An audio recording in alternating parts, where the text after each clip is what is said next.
તો મિત્રો આજે વાનીને ખાવા છે રસગુલ્લા, તો ચાલો આપણે તેની માટે રસગુલ્લા બનાવીએ। તો સૌપ્રથમ મિત્રો એક કઢાઈ લેવાની છે। હવે આપણે ગેસ ચાલુ કરી તેમાં દૂધ એડ કરી દેવાનું છે। ત્યારબાદ મિત્રો દૂધને આપણે થોડીવાર માટે ઉકળવા દેવાનું છે। તો મિત્રો દૂધ ઉકળી જાય એટલે તેમાં આપણે લીંબુ એડ કરી દેવાનું છે। તો મિત્રો લીંબુની જગ્યાએ જો તમારી પાસે વિનેગર હોય તો તમે દૂધમાં વિનેગર પણ એડ કરી શકો છો। તો મિત્રો દૂધની અંદર લીંબુ એડ કર્યા બાદ દૂધ સરસ રીતે ફાટી અને પનીર બની ગયું છે, તમે જોઈ શકો છો। હવે એક વાટકો લઈને કોટનનું કાપડ તેમાં મૂકીને પનીરને આપણે કાઢી લઈશું।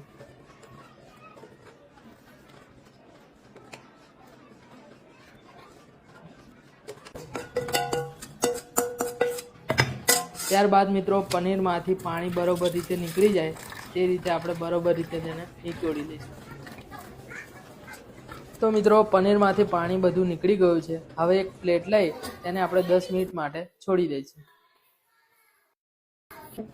તો મિત્રો 10 મિનિટ થઈ ગઈ છે। હવે આપણે એક ડીશમાં તેને કાઢી લઈશું। તો મિત્રો એક ડીશમાં કાઢ્યા બાદ તેને બરોબર રીતે હાથ વડે આપણે ગૂંદી લેવાનું છે। તો બરોબર ગૂંદ્યા બાદ પનીર આપણું સરસ સોફ્ટ તૈયાર થઈ ગયું છે, તમે જોઈ શકો છો। તો હવે તેના હાથ વડે આપણે ગોળ ગુલ્લા બનાવી દઈશું। તો મેં મિત્રો નાની સાઈઝમાં ગુલ્લા બનાવ્યા છે, કારણ કે વાનીને ખાવાના છે એટલા માટે। તમે ચાહો તો તમે મોટી સાઈઝમાં પણ અહીં ગુલ્લા બનાવી શકો છો।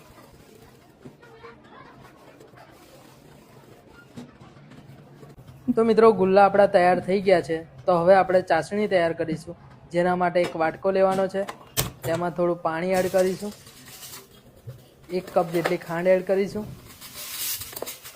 તો મિત્રો પાણીની અંદર ખાંડ બરોબર રીતે ઓગળી જાય એટલે તેમાં આપણે બનાવેલા ગુલ્લા એડ કરી દઈશું।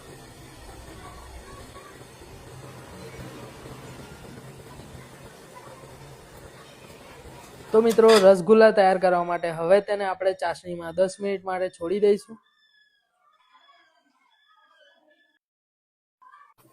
તો મિત્રો તમે જોઈ શકો છો રસગુલ્લા ચાસણીમાં ફૂલી અને તૈયાર થઈ ગયા છે। તો હવે તેને આપણે એક કટોરામાં કાઢી લઈશું।